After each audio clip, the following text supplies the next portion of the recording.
Hello, ladies and gents. That's us live. I'm just double checking. Yep, looks The suspicious. microphone is working all right, yes? Yes, The Al. microphone. It's Hang my on, bane. hang on, Al, because you're double loud until I turn you down. Wait, because I'm going to play the intro song as people join, and then we'll get on with it.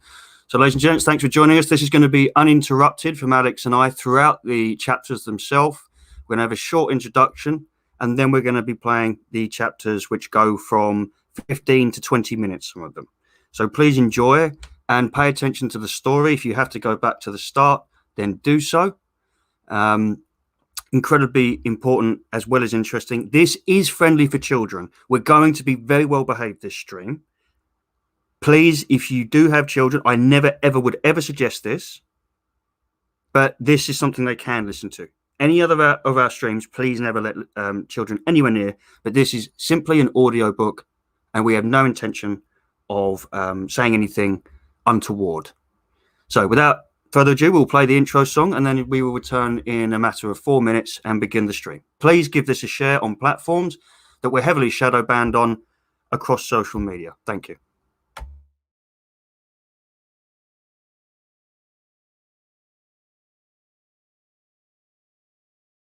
For just one time, I would take the Northwest Passage to find the hand of Franklin reaching for the Beaufort Sea, tracing one warm line through a land so wide and savage, and make a Northwest Passage to the sea. Westward through the day, Mr. 8 to Z was set to lie, the sea route to the Orient for which so many died. Seeking gold and glory, leaving weathered, broken bones, and a long-forgotten, lonely cairn of stones. For just one time, I would take the Northwest Passage to find the hand of Franklin reaching for the Beaufort Sea, tracing one warm line through a land so wide and savage, and make a Northwest Passage to the sea. 3 centuries thereafter I take passage overland, in the footsteps of brave Kelso, where a sea of flowers began, watching cities rise before me, and behind me sink again. This tardiest explorer, driving hard across the plain. For just one time, I would take the Northwest Passage to find the hand of Franklin reaching for the Beaufort Sea, tracing one warm line through a land so wide and savage, and make a Northwest Passage to the sea. And through the night behind the wheel, the mileage clicking west, I think upon Mackenzie, David Thompson, and the rest, who cracked the mountain ramparts, and did show a path for me to race the roaring Fraser to the sea. For just one time, I would take the Northwest Passage to find the hand of Franklin reaching for the Beaufort Sea, tracing one warm line through a land so wide and savage, and make a Northwest Passage to the sea. How then am I so different from the first men through this way? Like them, I left a settled life and threw it all away, to seek a Northwest Passage at the call of many men, to find there but the road back home again. For just one time, passage to find the hand of Franklin reaching for the Beaufort Sea, tracing one line through a land so wide and savage, and make a northwest passage to the sea.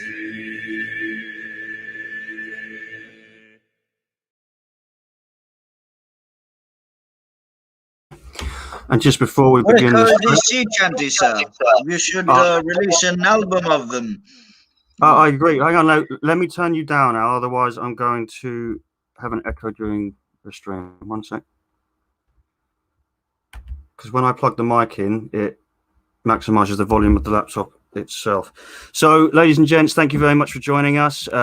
With some of them, the audio is not as crisp as it will be on one. Yes, chapters 1 and 4 have crackling issues and will necessarily be redone before the release of the end product. But chapters 2 and 3 will be a very fun and good and easy listen to, yes? That's not to say that chapters 1 and 4 can't be listened to, it's just that there's feedback, background noise that will get fixed up with during the editing. And the multi-layered madness that most people think I am afflicted with, you have no idea how bad it is when there is sound issues with the microphone or amplifier, and I can't get to the bottom of it. The levels of multi-layered madness when there is crackling is... Anyway, the point of the matter is you get to enjoy 4/10 of this here audiobook today, and we get to do some commentariat thereafter. Thank you all very much for tuning in, and shall we proceed, sir? Yep, just going to say a couple of bits.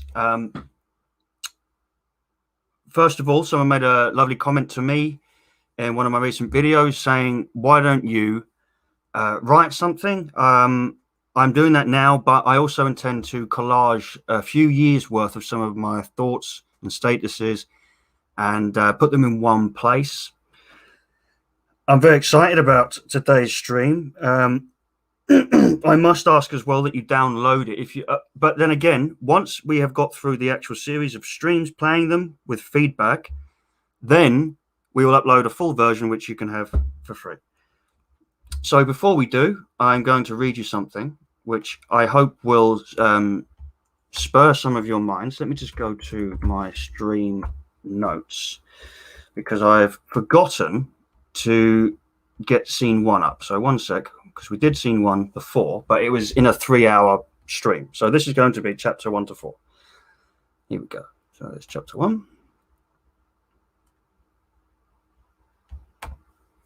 Alex also has other titles which are also free. George Orwell, chapter 1. And he has books which are audiobooks which are on sale, which are incredibly informative. Bear with me. So here is chapter 1. Those of you that already went through chapter 1, this is 17 minutes. I'm sure you'll enjoy it again. If you've not, you understand why we're going to play it again. But before I do, just to those of you among the West who are struggling, I'd like to say this. Do not whimper, do not weaken. Do not lose sight, do not fall. Do not ignite defeat's beacon. Do not flinch now, and do not stall. Be astute as the deep clouds deepen. Be alert when the alarm bells call. Be prepared for the changing of the season. Be strong above all for us all. I understand it's hard to do so, but I think we should. So without further ado, I shall mute up and speak to you in 17 minutes from now. Thank you very much, and thank you for joining us in D Live. Please give this a share. We are Shadowbound to Hell. We are part of the Shadow People. See you in a minute. Mr. Jones of the Manor Farm had locked the hen houses for the night, but was too drunk to remember to shut the pop holes. With the ring of light from his lantern dancing from side to side, he lurched across the yard, kicking off his boots. At the back door, drew himself a last glass of beer from the barrel. In the scullery, and made his way up to bed, where Mrs. Jones was already snoring. As soon as the light in the bedroom went out, there was a stirring and a fluttering all through the farm buildings. Word had gone round during the day that old Major, the prize middle white boar, had had a strange dream on the previous night, and wished to communicate it to the other animals. It had been agreed that they should all meet in the big barn as soon as Mr. Jones was safely out of the way. Old Major, so he was always called, though the name under which he had been exhibited was Willingdon Beauty, was so highly regarded on the farm that everyone was quite ready to lose an hour's sleep in order to hear what he had to say. At one end of the big barn, on a sort of raised platform, Major was already ensconced on his bed of straw under a lantern which hung from a beam.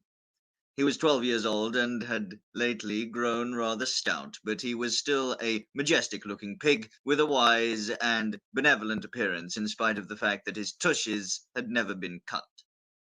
Before long, the other animals began to arrive and make themselves comfortable after their different fashions. First came the 3 dogs, Bluebell, Jessie, and Pincher, and then the pigs, who settled down in the straw immediately in front of the platform. The hens perched themselves on the window sills, the pigeons fluttered up to the rafters, the sheep and cows laid down behind the pigs and began to chew the cud. The 2 cart horses, Boxer and Clover, came in together, walking very slowly and setting down their vast hairy hoofs with great care, lest there should be some small animal concealed in the straw. Clover was a stout, motherly mare, approaching middle life, who had never quite got her figure back after her 4th foal. Boxer was an enormous beast, nearly 18 hands high, and as strong as any 2 ordinary horses put together. A white stripe down his nose gave him a somewhat stupid appearance, and in fact he was not of first-rate intelligence, but he was universally respected for his steadiness of character and tremendous powers of work.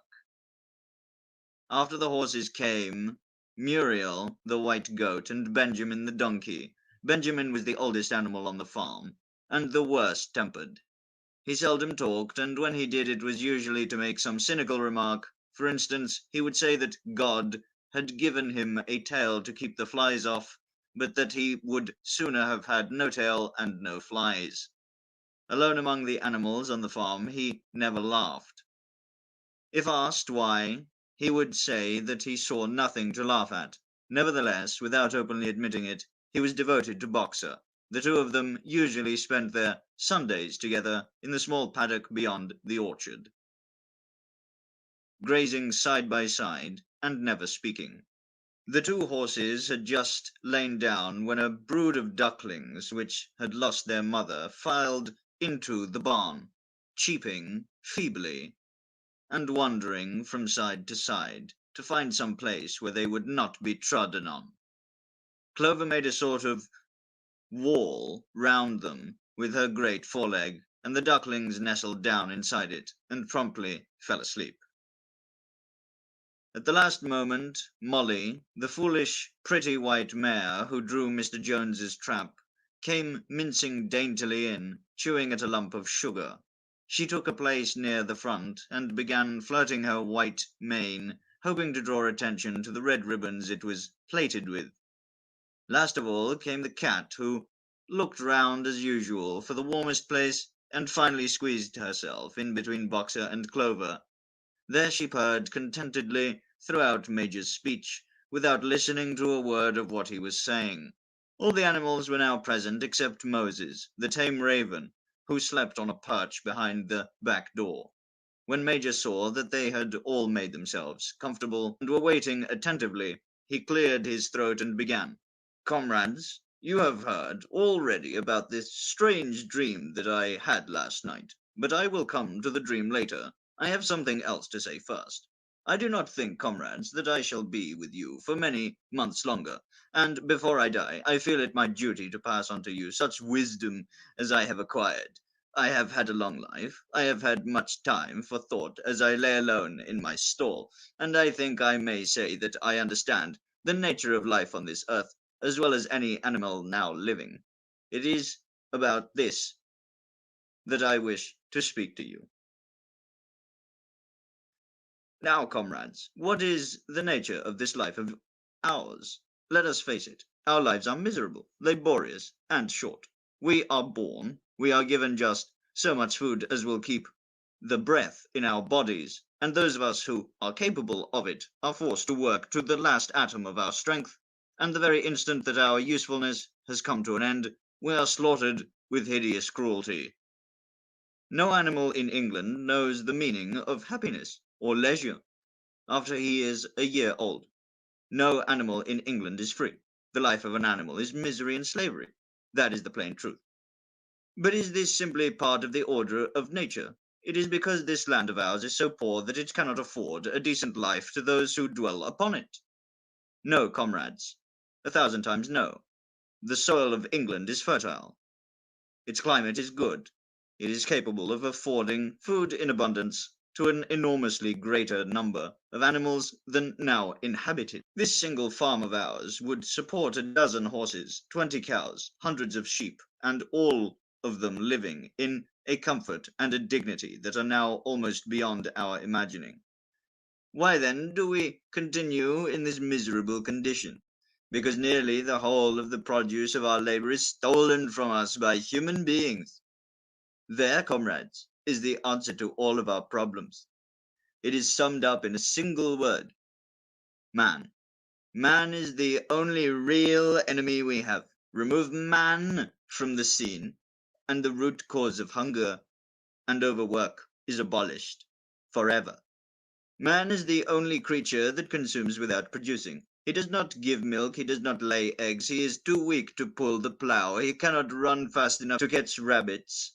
Yet he is lord of all the animals. He sets them to work. He gives back to them the bare minimum that will prevent them from starving, and the rest he keeps for himself.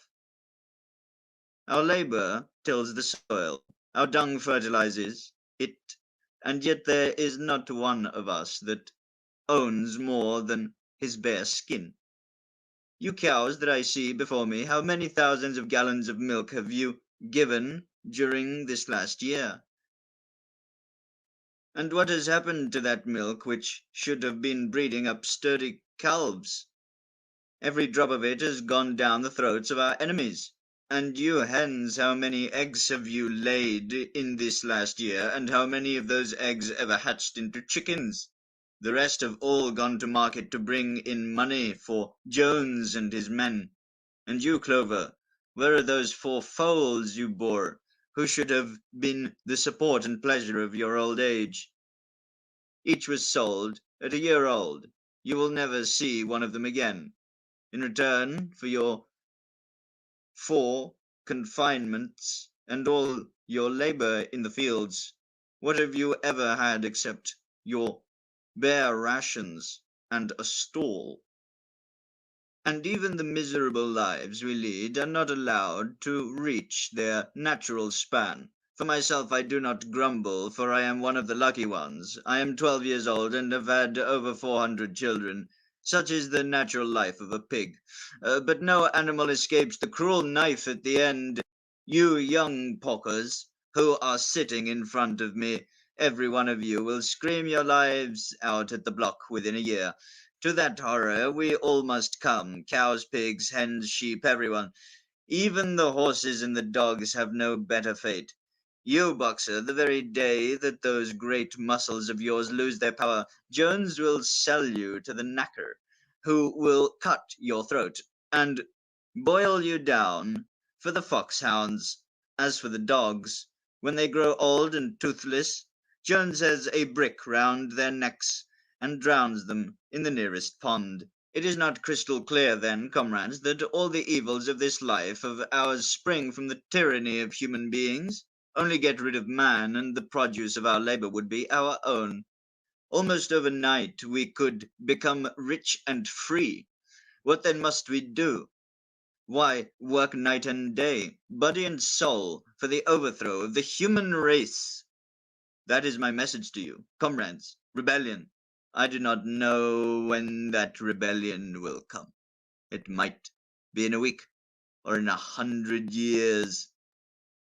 But I know, as surely as I see this straw beneath my feet, that sooner or later justice will be done. Fix your eyes on that, comrades, throughout the short remainder of your lives, and above all, pass on this message of mine to those who come after you, so that future generations shall carry on the struggle until it is victorious. And remember, comrades, your resolution must never falter. No argument must lead you astray. Never listen when they tell you that man and the animals have a common interest, that the prosperity of the one is the prosperity of the others. It is all lies. Man serves the interests of no creature except himself. And among us animals, let there be perfect unity, perfect comradeship in the struggle. All men are enemies, all animals are comrades. At this moment there was a tremendous uproar. While Major was speaking, 4 large rats had crept out of their holes and were sitting on their headquarters listening to him. The dogs had suddenly caught sight of them, and it was only by a swift dash for their holes that the rats saved their lives. Major raised his trotter for silence. "Comrades," he said, "here is a point that must be settled. The wild creatures such as rats and rabbits, are they our friends or our enemies? Let us put it to the vote. I propose this question to the meeting. Are rats comrades?" The vote was taken at once, and it was agreed by an overwhelming majority that rats were comrades. There were only 4 dissentients: the 3 dogs and the cat, who was afterwards discovered to have voted on both sides. Major continued. "I have little more to say. I merely repeat, remember always your duty of enmity towards man and all his ways. Whatever goes upon 2 legs is an enemy. Whatever goes upon 4 legs or has wings is a friend. And remember also that in fighting against man, we must not come to resemble him. Even when you have conquered him, do not adopt his vices. No animal must ever live in a house, or sleep in a bed, or wear clothes, or drink alcohol, or smoke tobacco, or touch money, or engage in trade.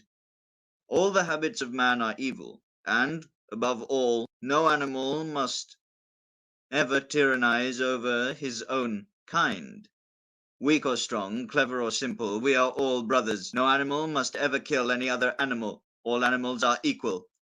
And now, comrades, I will tell you about my dream of last night. I cannot describe that dream to you. It was a dream of the earth as it will be when man has vanished. But it reminded me of something that I had long forgotten. Many years ago, when I was a little pig, my mother and the other sows used to sing an old song of which they knew only the time and the first 3 words.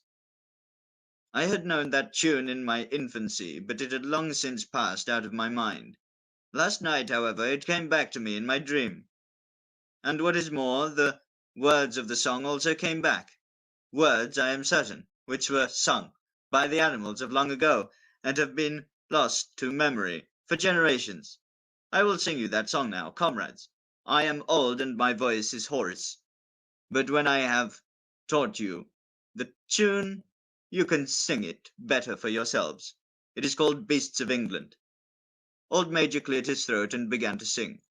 As he said, his voice was hoarse, but he sang well enough, and it was a stirring tune, something between Clementine and La Cucaracha. The words ran, "Beasts of England, beasts of Ireland, beasts of every land and clime, hearken to my joyful tidings of the golden future time. Soon or late the day is coming, tyrant man shall be o'erthrown, and the fruitful fields of England shall be trod by beasts alone. Rings shall vanish from our noses, and the harness from our back. Bit and spur shall rust forever, cruel whips no more shall crack. Riches more than mind can picture, wheat and barley, oats and hay, clover, beans, and mangel wurzels shall be ours upon that day. Bright will shine the fields of England, purer shall its waters be, sweeter yet shall blow its breezes on the day that sets us free. For that day we all must labour, though we die before it breaks. Cows and horses, geese and turkeys, all must toil for freedom's sake. Beasts of England, beasts of Ireland, beasts of every land and clime, hearken well and spread my tidings of the golden future time. The singing of this song threw the animals into the wildest excitement. Almost before Major had reached the end, they had begun singing it for themselves. Even the stupidest of them had already picked up the tune and a few of the words, and as for the clever ones, such as the pigs and dogs, they had the entire song by heart, within a few minutes. And then, after a few preliminary tries, the whole farm burst out into Beasts of England in tremendous unison. The cows lowed it, the dogs whined it, the sheep bleated it, the horses whinnied it, the dogs quacked it. They were so delighted with the song that they sang it right through 5 times in succession, and might have continued singing it all night if they had not been interrupted. Unfortunately, the uproar awoke Mr. Jones, who sprang out of bed, making sure that there was a fox in the yard. He seized the gun, which always stood in a corner of his bedroom, and let fly a charge of number 6 shot into the darkness. The pellets buried themselves in the wall of the barn, and the meeting broke up hurriedly. Everyone fled to his own sleeping place. The birds jumped on their perches, the animals settled down on the straw, and the whole farm was asleep in a moment.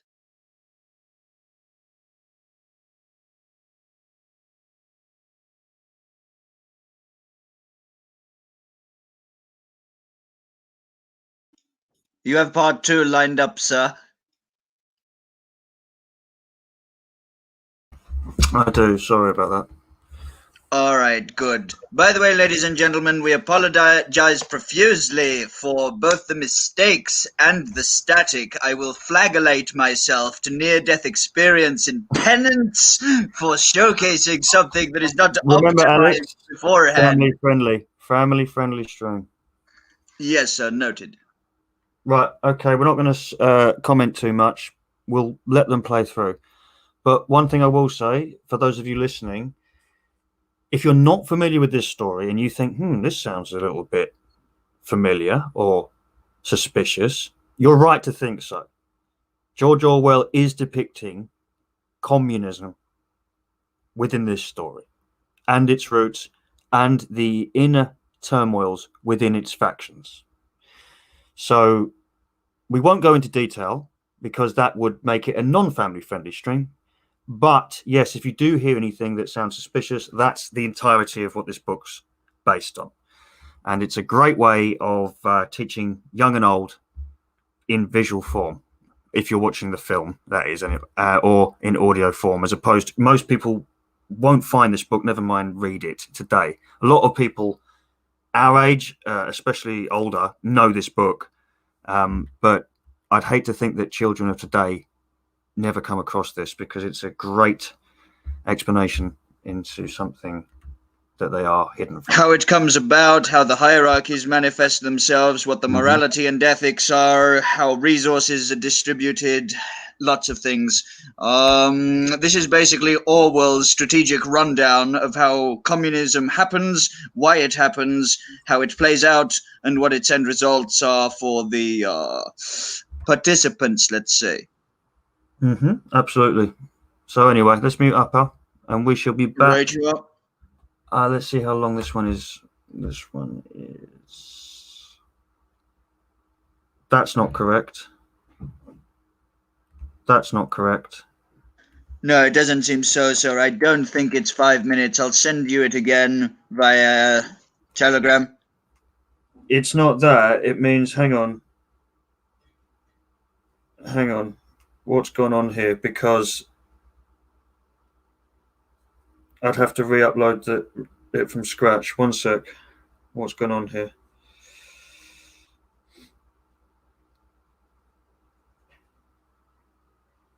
Let me check.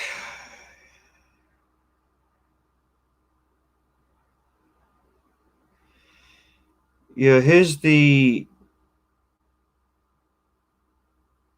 long version. So I don't understand. I don't understand what's going on here.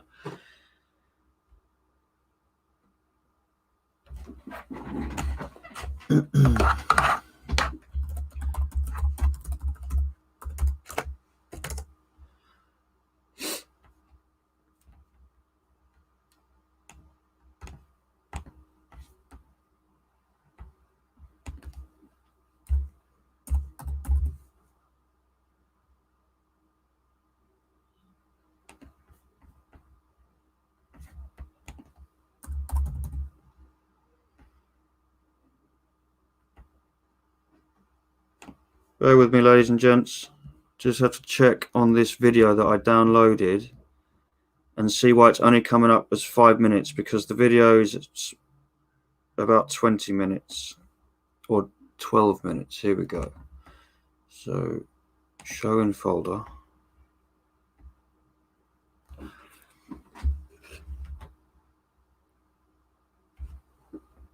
This one is 17 minutes 42 seconds, sir. What one is? Chapter 2. Yeah, that's right.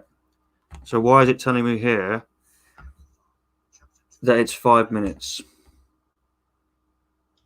It is because the glowing ones don't like you putting out into the world things that can educate the audience on the means by which communist filth propagate their ideas, moralizing and associated garbage into the world. If you understand the battle strategies of the enemy, you can better prepare yourself mentally, spiritually against them. They don't like that, you see.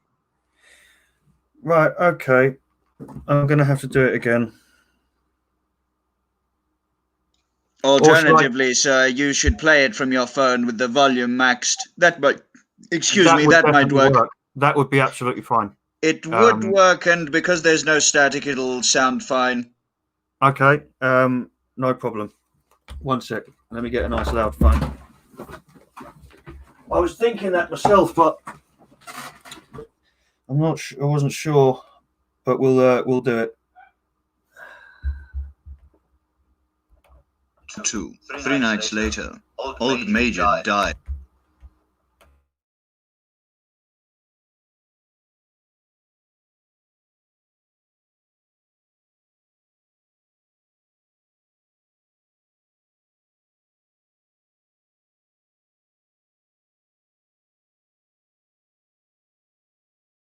Okay, let's have a test. How does this sound to you?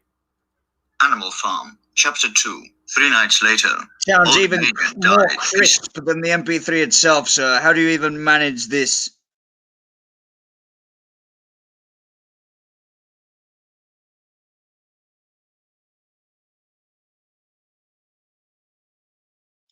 It plays fine, sir.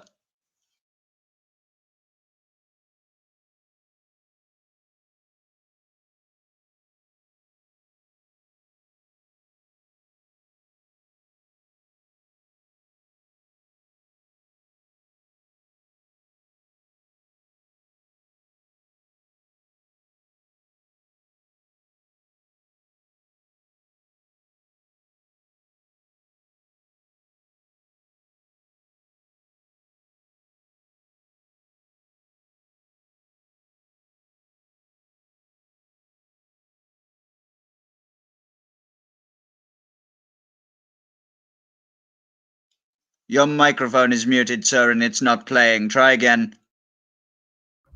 Major's speech had given to the more intelligent. Put it back to the beginning, sir. It wasn't playing. Yeah, obviously, but does that sound okay? Yes, it does, sir. Right, wonderful. Okay.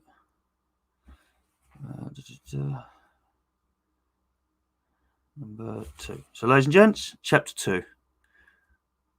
More intelligent animals on the farm, a completely new outlook on life. They did not know It's when still not at the beginning, rebellion sir. predicted by Major would take place. They had no reason.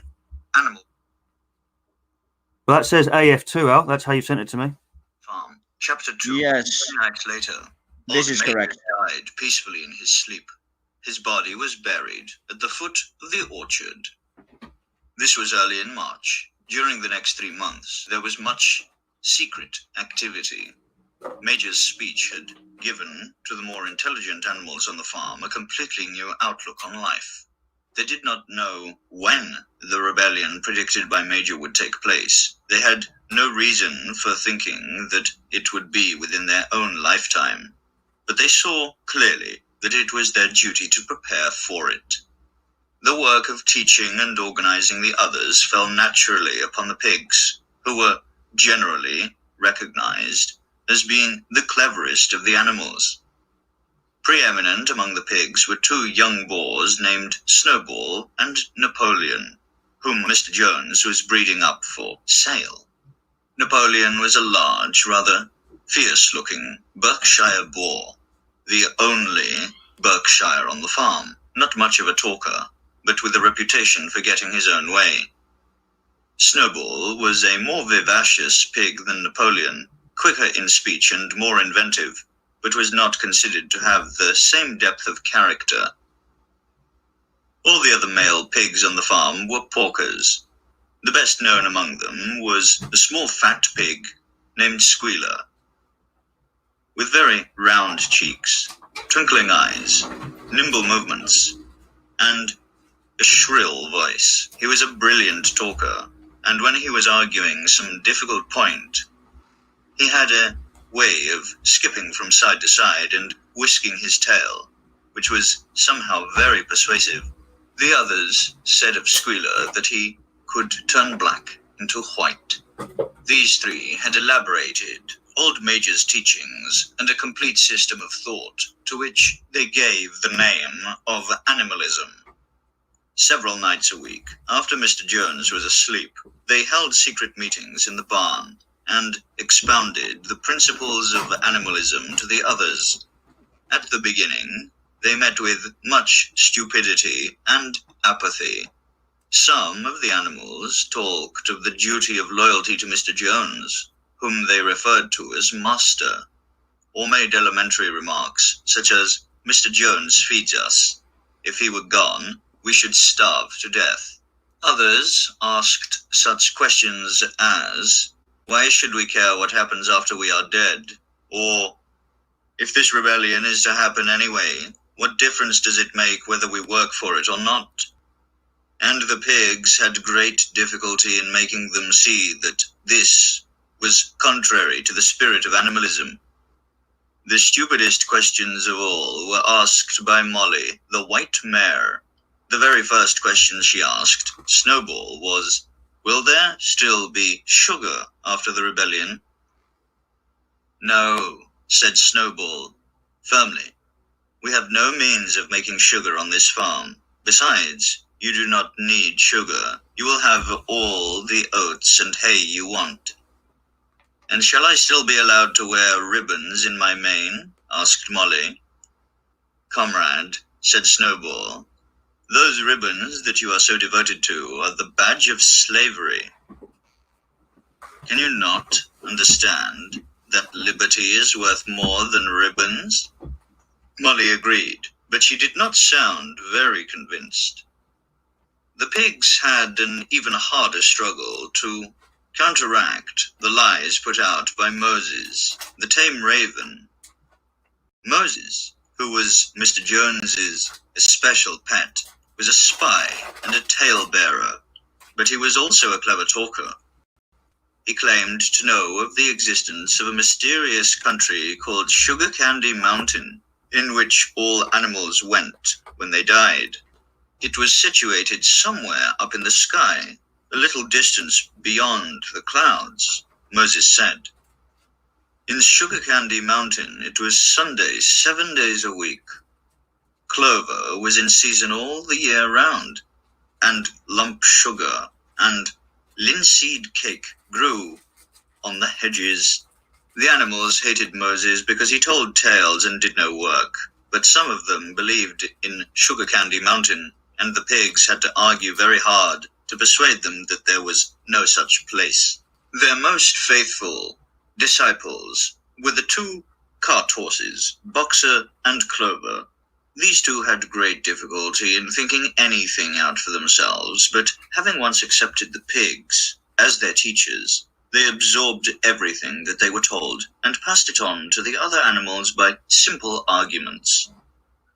They were unfailing in their attendance at the secret meetings in the barn and led the singing of Beasts of England with which the meetings always ended. Now, as it turned out, the rebellion was achieved much earlier and more easily than anyone had expected. In past years, Mr. Jones, although a hard master, had been a capable farmer, but of late he had fallen on evil days.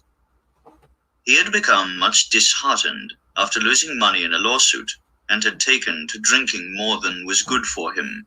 For whole days at a time, he would lounge in his Windsor chair in the kitchen, reading the newspapers, drinking, and occasionally feeding Moses on crusts of bread soaked in beer. His men were idle and dishonest. The fields were full of weeds. The buildings wanted rooting. The hedges were neglected, and the animals were underfed. June came, and the hay was almost ready for cutting. On Midsummer's Eve, which was a Saturday, Mr. Jones went into Willingdon and got so drunk at the Red Lion that he did not come back till midday on Sunday. The men had milked the cows in the early morning and then had gone out rabbiting, without bothering to feed the animals. When Mr. Jones got back, he immediately went to sleep on the drawing-room sofa, with the news of the world over his face, so that when evening came, the animals were still unfed. At last they could stand it no longer. One of the cows broke in the door of the store shed with her horn, and all the animals began to help themselves from the bins. It was just then that Mr. Jones woke up. The next moment, he and his 4 men were in the store shed with whips in their hands, lashing out in all directions. This was more than the hungry animals could bear. With one accord, though nothing of the kind had been planned beforehand, they flung themselves upon their tormentors. Jones and his men suddenly found themselves being butted and kicked from all sides. The situation was quite out of their control. They had never seen animals behave like this before, and this sudden uprising of creatures whom they were used to thrashing and maltreating just as they chose frightened them almost out of their wits. After only a moment or two, they gave up trying to defend themselves and took to their heels. A minute later, all 5 of them were in full flight down the cart track that led to the main road, with the animals pursuing them in triumph. Mrs. Jones looked out of the bedroom window, saw what was happening, hurriedly flung a few possessions into a carpet-bag, and slipped out of the farm by another way. Moses sprang off his porch and flapped after her, croaking loudly. Meanwhile, the animals had chased Jones and his men out onto the road and slammed the 5-barred gate behind them. And so, almost before they knew what was happening, the rebellion had been successfully carried through. Jones was expelled, and the manor farm was theirs. For the first few minutes, the animals could hardly believe in their good fortune. Their first act was to gallop in a body right round the boundaries of the farm, as though to make quite sure that no human being was hiding anywhere upon it. They then raced back to the farm buildings to wipe out the last traces of Jones's hated reign. The harness room at the end of the stables was broken open. The bits, the nose rings, the dog chains, the cruel knives with which Mr. Jones had been used to castrate the pigs and lambs were all thrown down the well. The reins, the halters, the blinkers, the degrading nose bags were thrown on to the rubbish fire which was burning in the yard. So were the whips. All the animals capered with joy when they saw the whips going up in flames. Snowball also threw onto the fire the ribbons with which the horses' manes and tails had usually been decorated on market days. "Ribbons," he said, "should be considered as clothes, which are the mark of a human being. All animals should go naked." When Boxer heard this, he fetched the small straw hat which he wore in summer to keep the flies out of his ears, and flung it onto the fire with the rest. In a very little while, the animals had destroyed everything that reminded them of Mr. Jones.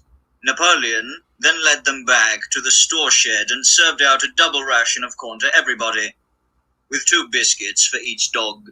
Then they sang Beasts of England from end to end 7 times running, and after that they settled down for the night and slept as they had never slept before. But they woke at dawn as usual, and suddenly remembering the glorious thing that had happened, they all raced out into the pasture together. A little way down the pasture there was a knoll that commanded a view of most of the farm. The animals rushed to the top of it and gazed round them in the clear morning light. Yes, it was theirs. Everything that they could see was theirs. In the ecstasy of that thought, they gamboled round and round. They hurled themselves into the air in great leaps of excitement. They rolled in the dew. They cropped mouthfuls of the sweet summer grass. They kicked up clods of the black earth and snuffed its rich scent. Then they made a tour of inspection of the whole farm and surveyed with speechless admiration the plough-land, the hayfield, the orchard, the pool, the spinney. It was as though they had never seen these things before, and even now they could hardly believe that it was all their own. Then they filed back to the farm buildings and halted in silence outside the door of the farmhouse. That was theirs too, but they were frightened to go inside. After a moment, however, Snowball and Napoleon butted the door open with their shoulders, and the animals entered in single file, walking with the utmost care for fear of disturbing anything. They tiptoed from room to room, afraid to speak above a whisper, and gazing with a kind of awe at the unbelievable luxury, at the beds with their feather mattresses, the looking-glasses, the horsehair sofa, the Brussels carpet, the lithograph of Queen Victoria over the drawing-room mantelpiece. They were just coming down the stairs when Molly was discovered to be missing. Going back, the others found that she had remained behind in the best bedroom. She had taken a piece of blue ribbon from Mrs. Jones's dressing table and was holding it against her shoulder and admiring herself in the glass in a very foolish manner. The others reproached her sharply, and they went outside. Some hams hanging in the kitchen were taken out for burial, and the barrel of beer in the scullery was stove in with a kick from Boxer's hoof. Otherwise, nothing in the house was touched. A unanimous resolution was passed on the spot that the farmhouse should be preserved as a museum. All were agreed that no animal must ever live there. The animals had their breakfast, and then Snowball and Napoleon called them together again. "Comrades," said Snowball, "it is 6:30 and we have a long day before us. Today we begin the hay harvest. But there is another matter that must be attended to first." The pigs now revealed that during the past 3 months they had taught themselves to read and write from an old spelling book which had belonged to Mr. Jones's children and which had been thrown on the rubbish heap.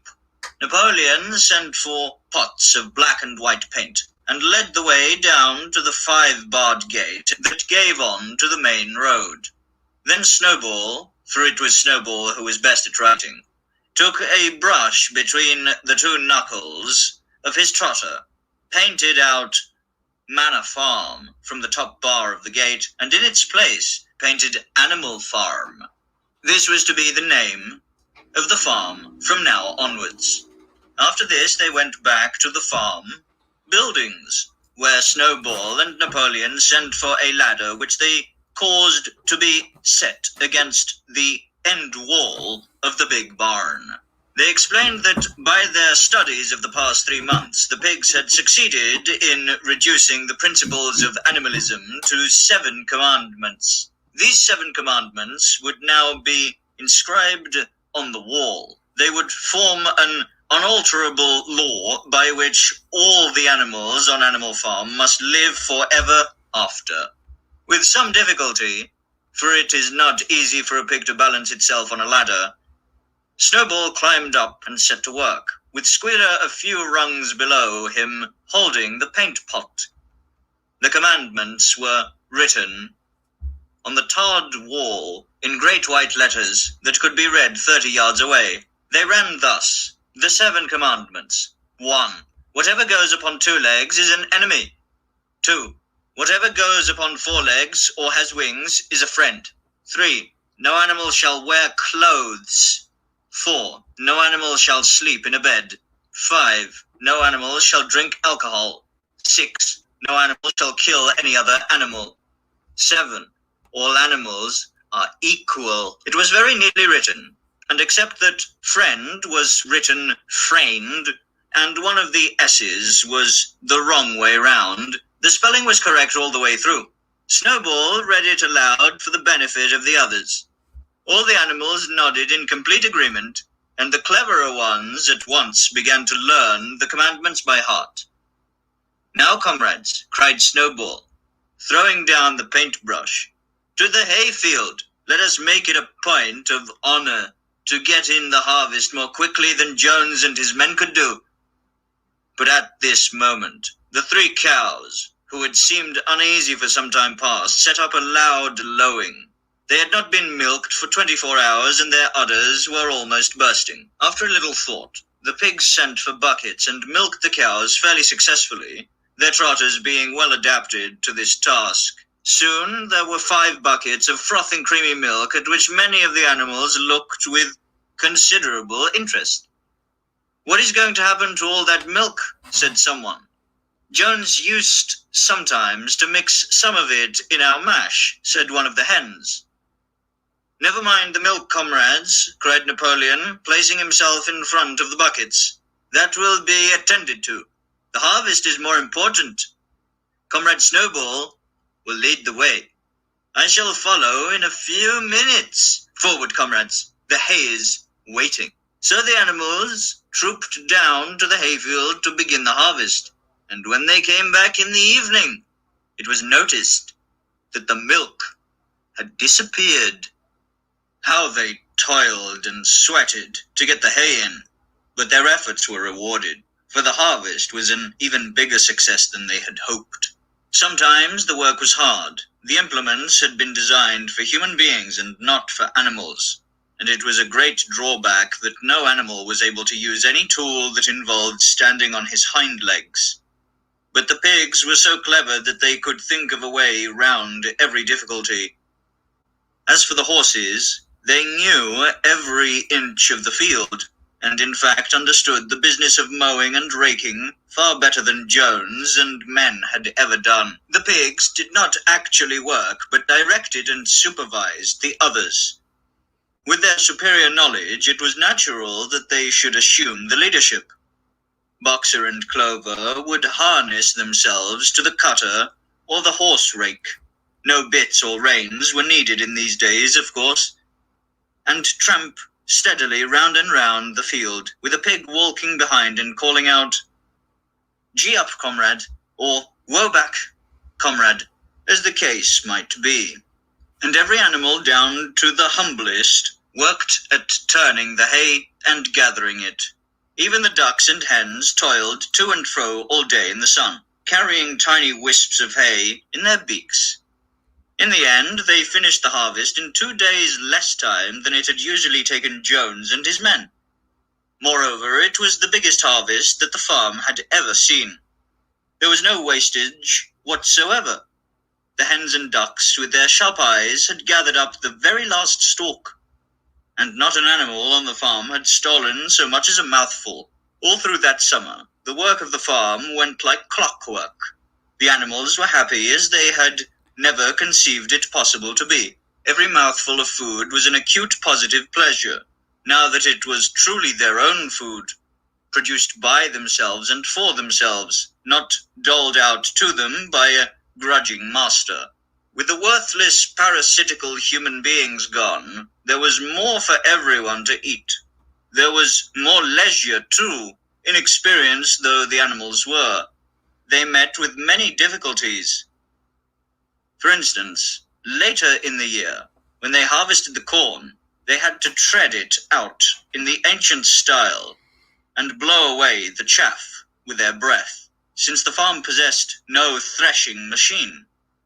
But the pigs, with their cleverness, and Boxer, with his tremendous muscles, always pulled them through.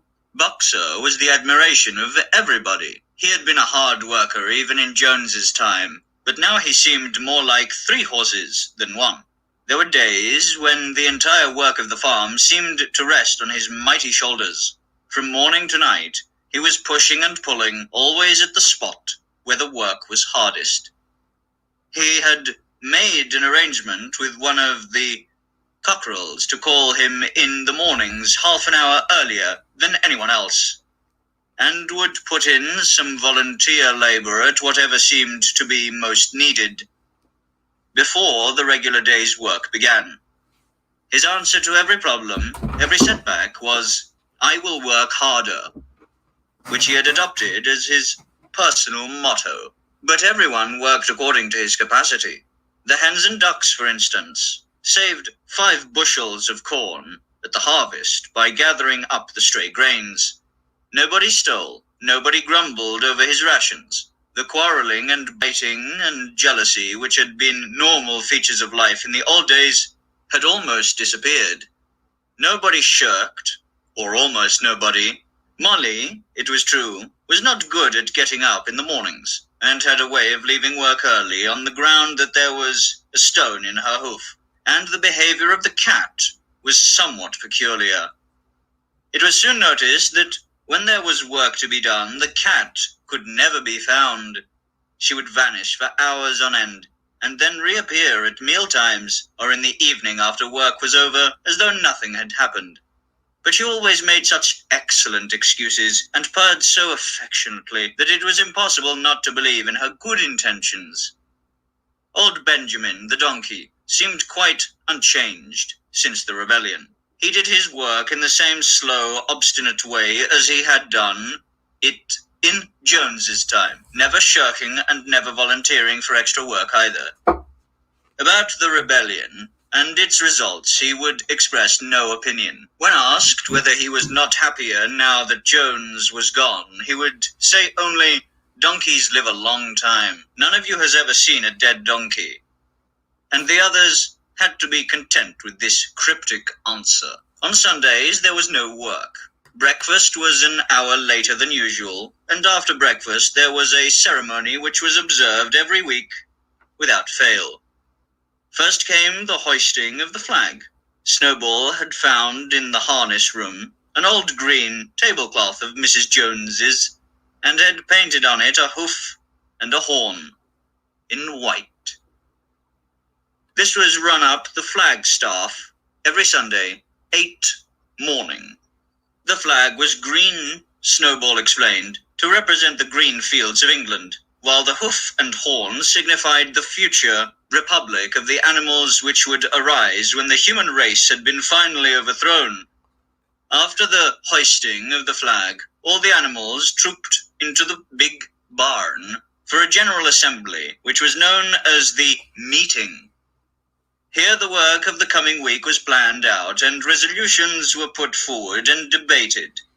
It was always the pigs who put forward the resolutions. The other animals understood how to vote, but could never think of any resolutions of their own. Snowball and Napoleon were by far the most active in the debates, but it was noticed that these two were never in agreement. Whatever suggestion either of them made, the other could be counted on to oppose it. Even when it was resolved, a thing no one could object to in itself, to set aside the small paddock behind the orchard as a home of rest for animals who were past work, there was a stormy debate over the correct retiring age for each class of animal. The meeting always ended with the singing of Beasts of England, and the afternoon was given up to recreation.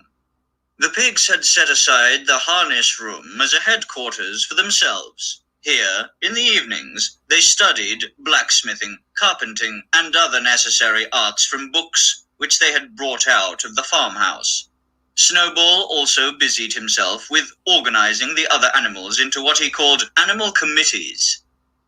He was indefatigable at this.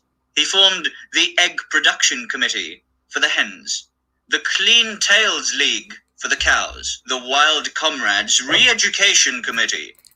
The object of this was to tame the rats and rabbits, the Whiter Wool Movement for the sheep, and various others, besides instituting classes in reading and writing. On the whole, these projects were a failure. The attempt to tame the wild creatures, for instance, broke down almost immediately. They continued to behave very much as before, and when treated with generosity, simply took advantage of it. The cat joined the Re-Education Committee and was very active in it for some days. She was seen one day sitting on a roof and talking to some sparrows who were just out of her reach. She was telling them that all animals were now comrades, and that any sparrow who chose could come and perch on her paw, but the sparrows kept their distance. The reading and writing classes, however, were a great success. By the autumn, almost every animal on the farm was literate in some degree. As for the pigs, they could already read and write perfectly. The dogs learned to read fairly well, but were not interested in reading anything except the 7 Commandments. Muriel, the goat, could read somewhat better than the dogs, and sometimes used to read to the others in the evenings from scraps of newspaper which he found on the rubbish heap. Benjamin could read as well as any pig, but never exercised his faculty. So far as he knew, he said, there was nothing worth reading. Clover learned the whole alphabet, but could not put words together. Boxer could not get beyond the letter D. He would trace out A, B, C, D in the dust with his great hoof, and then would stand staring at the letters with his ears back, sometimes shaking his forelock, trying with all his might to remember what came next and never succeeding. On several occasions, indeed, he did learn E, F, G, H, but by the time he knew them, it was always discovered that he had forgotten A, B, C, and D. Finally, he decided to be content with the first 4 letters, and used to write them out once or twice every day to refresh his memory. Molly refused to learn any but the 6 letters, which spelt her own name. She would form these very neatly out of pieces of twig, and would then decorate them with a flower or two, and walk round them admiring them. None of the other animals on the farm could get further than the letter A. It was also found that the stupider animals, such as the sheep, hens, and ducks, were unable to learn the 7 Commandments by heart.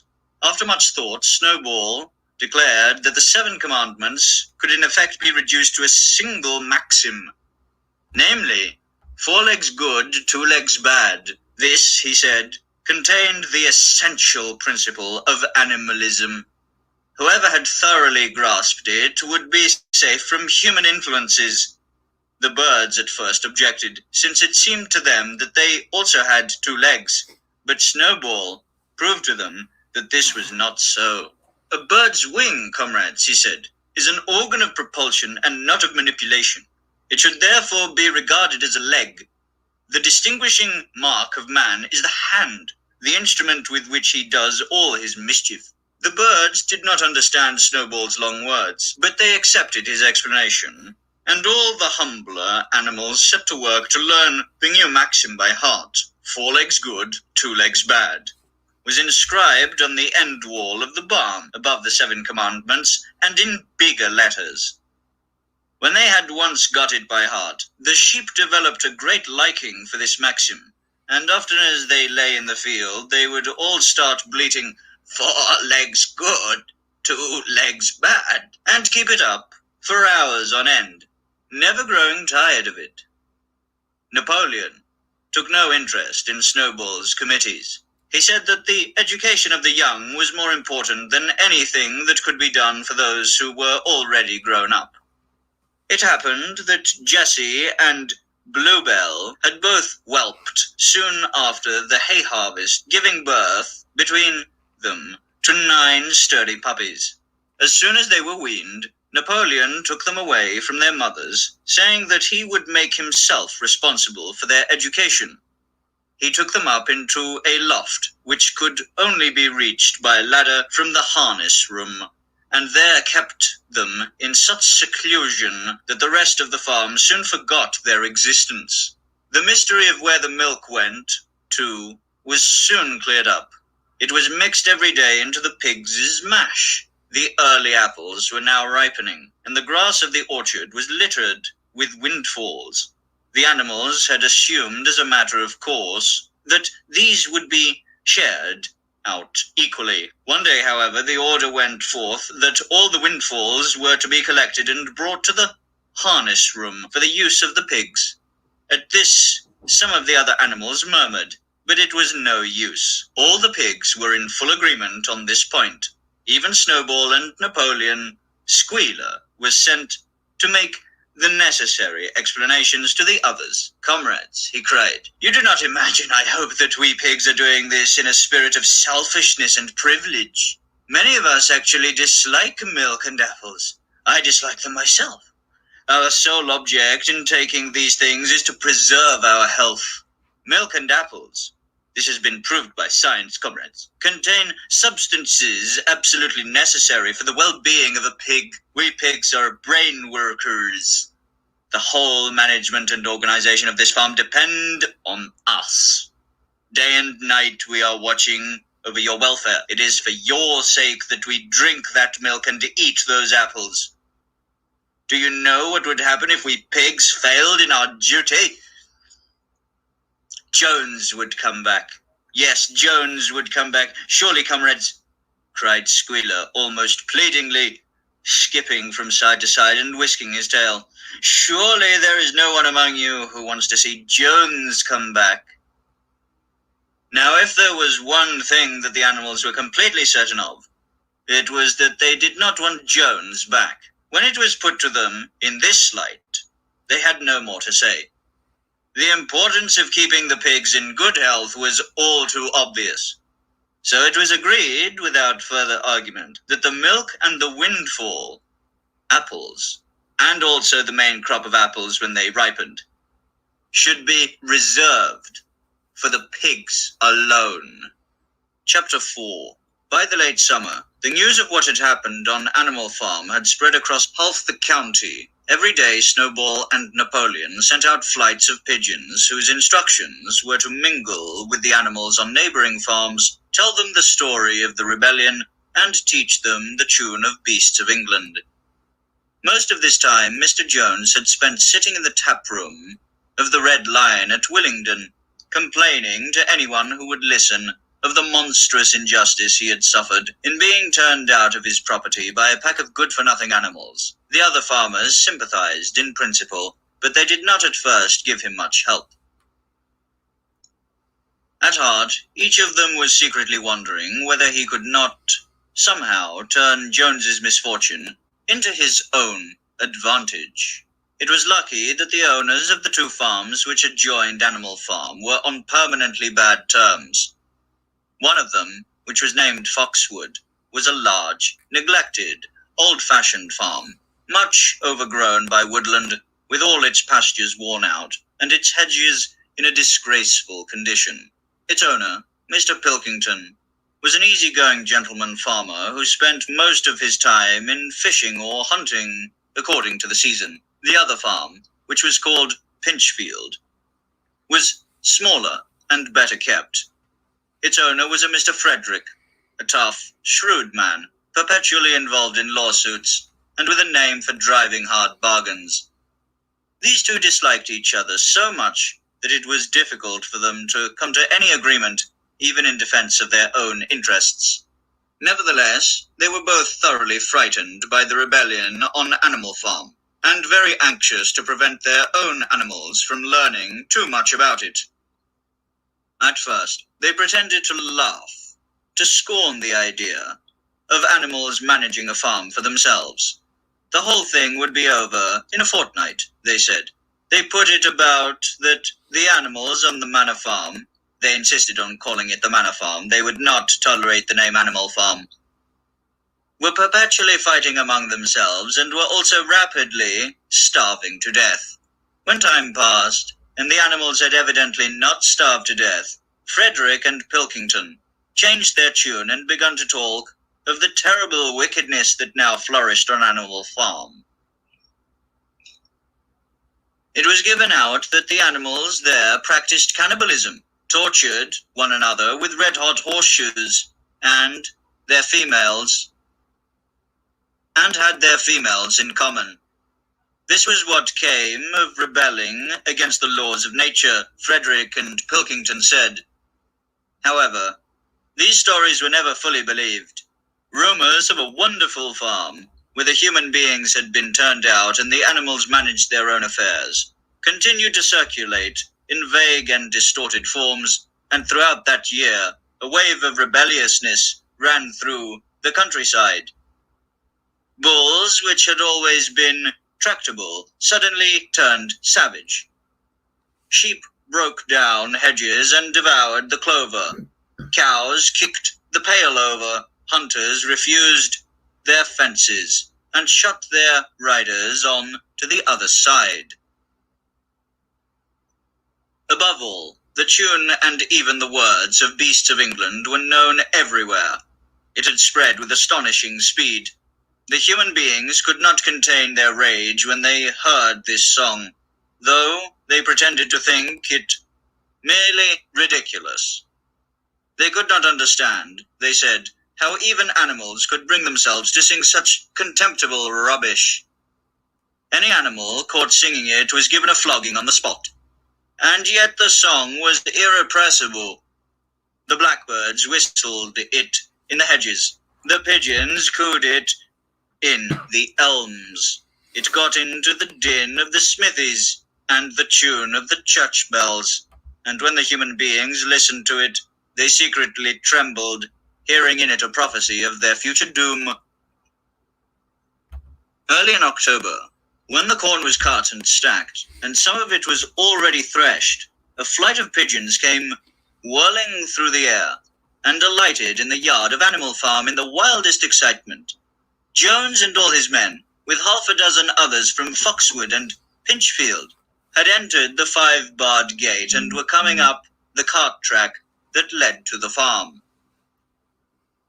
They were all carrying sticks, except Jones, who was marching ahead with a gun in his hands. Obviously, they were going to attempt the recapture of the farm. This had long been expected, and all preparations had been made. Snowball, who had studied an old book of Julius Caesar's campaigns, which he had found in the farmhouse, was in charge of the defensive operations. He gave his orders quickly, and in a couple of minutes every animal was at his post. As the human beings approached the farm buildings, Snowball launched his first attack. All the pigeons, to the number of 35, flew to and fro over the men's heads and muted upon them from mid-air. And, while the men were dealing with this, the geese, who had been hiding behind the hedges, rushed out and pecked viciously at the calves of their legs. However, this was only a light skirmishing maneuver intended to create a little disorder, and the men easily drove the geese off with their sticks. Snowball now launched his second line of attack. Muriel, Benjamin, and all the sheep, with Snowball at the head of them, rushed forward and prodded and butted the men from every side, while Benjamin turned around and lashed at them with his small hoofs.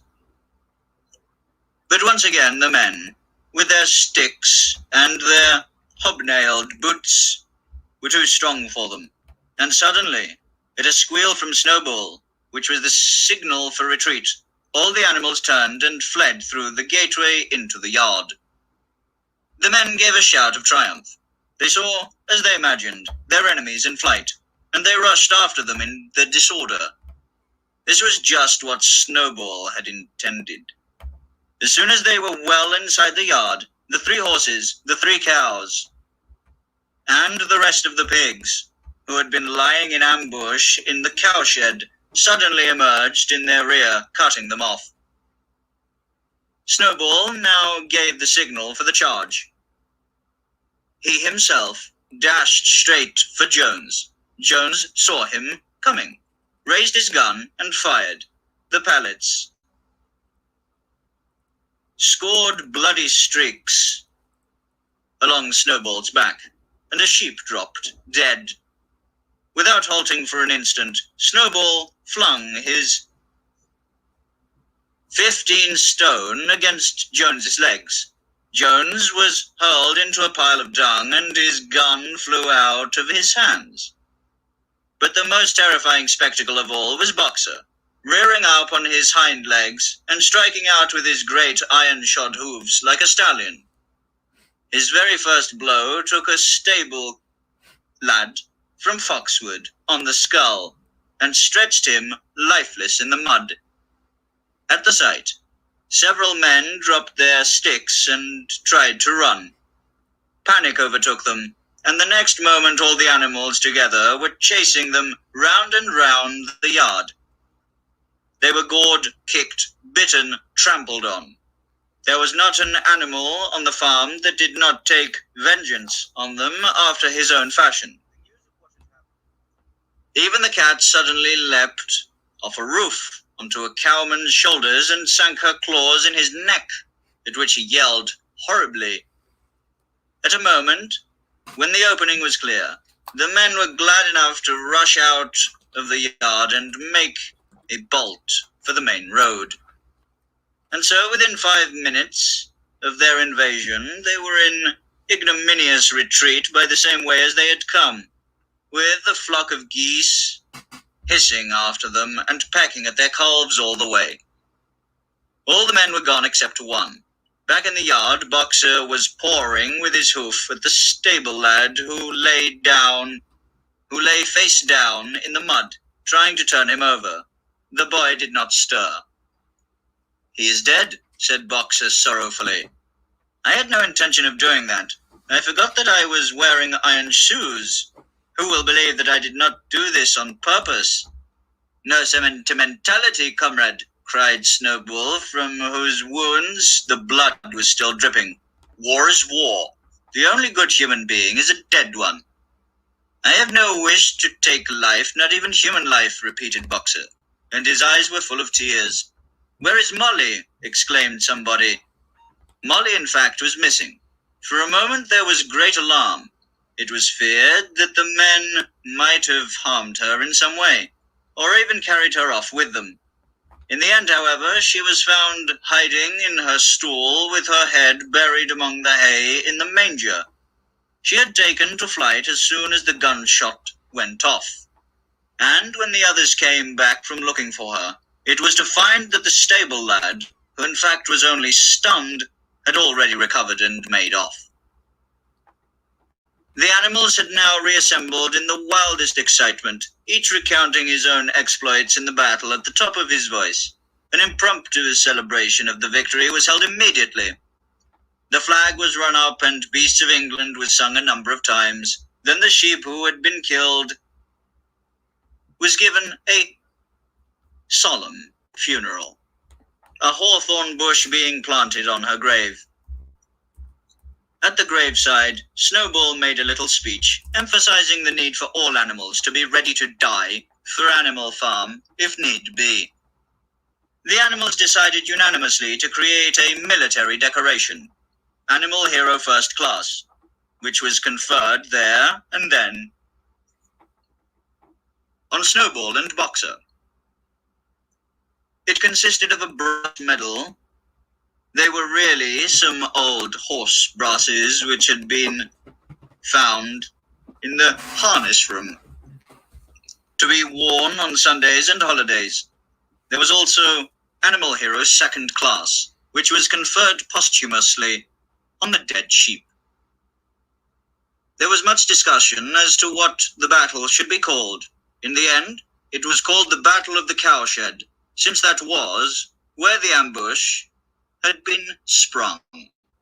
Mr. Jones's gun had been found lying in the mud, and it was known that there was a supply of cartridges in the farmhouse. It was decided to set the gun up at the foot of the flagstaff, like a piece of artillery, and to fire it twice a year, once on October the 12th, the anniversary of the Battle of the Cowshed, and once on Midsummer Day, the anniversary of the rebellion.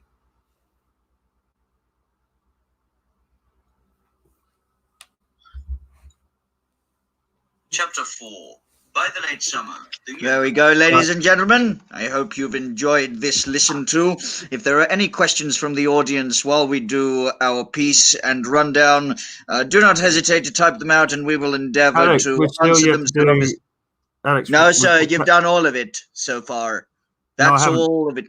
Oh? No, I've not done chapter 3 or 4. Yeah, you have, mofo. They played on right after one another. Oh, is that what I did? Yes, that has just happened, sir. Well, I'm actually quite glad that the crackling wasn't to the point that you couldn't hear what was actually said. But, dearest audience, do take note that the standards will not include the static background noise during the final most release, and that any inconvenience that you have suffered today, I will flagellate myself to near-death experience over, should it be requested. We now will then, be sir. returning. I had a message from someone whose children are listening. Obviously, I've made a request that they do not pay attention to the chat. But there's some children that are listening to this and they're angry with the pigs out. So they're going to look forward to the rest of the story when we release the stream. But those pigs, they're not happy with them, is what I've been told. Oh, no. Well, it's ham and pork chops for dinner then, isn't it? Absolutely.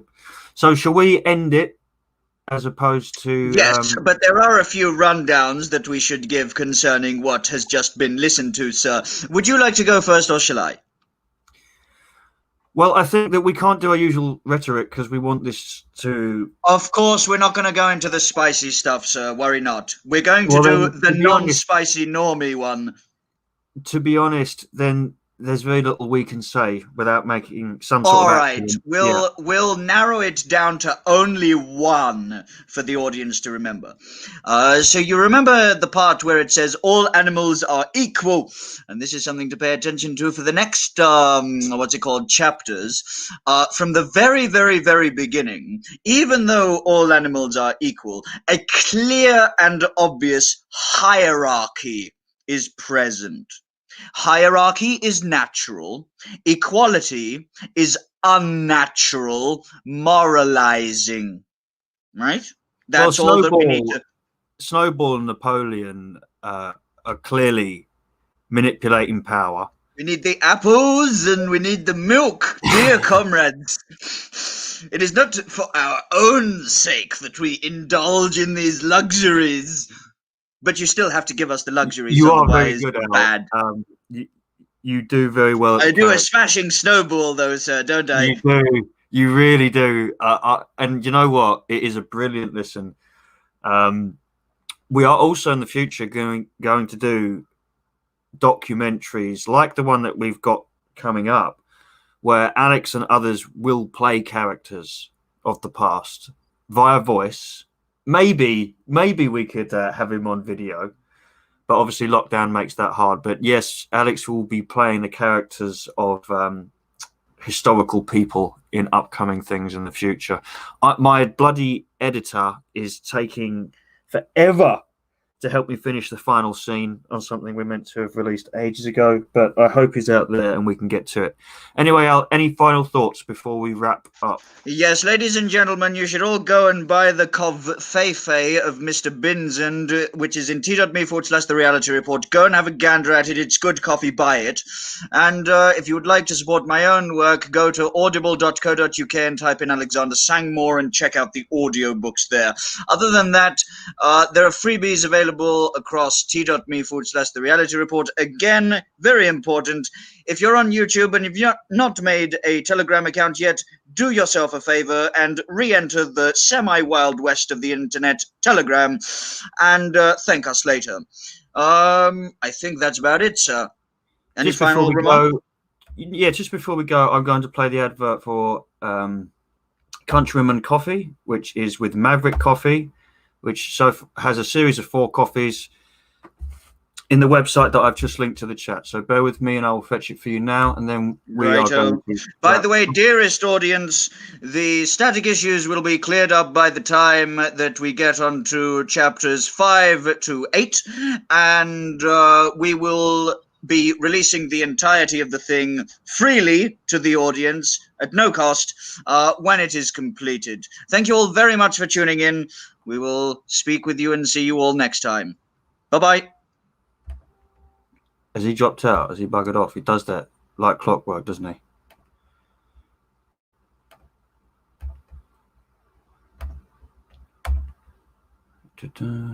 When he releases something officially as well, you won't ever hear a mistake in it.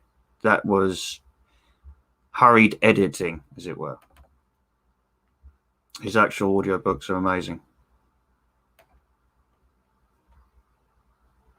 So here's the advert for Countryman Coffee, which can be found on the Maverick website. I put in the chat. There you will find Uncaged Coffee. You'll find the Maverick blend. Go and have a look for yourself and have a listen. And you will remember a wonderful singer that I have had on stream with me and play her music often was lovely enough to let me use this beautiful song. Have you met an angel who works miracles? But they've saved them all for you. So when you really need a wish come true, blessings fall like morning dew.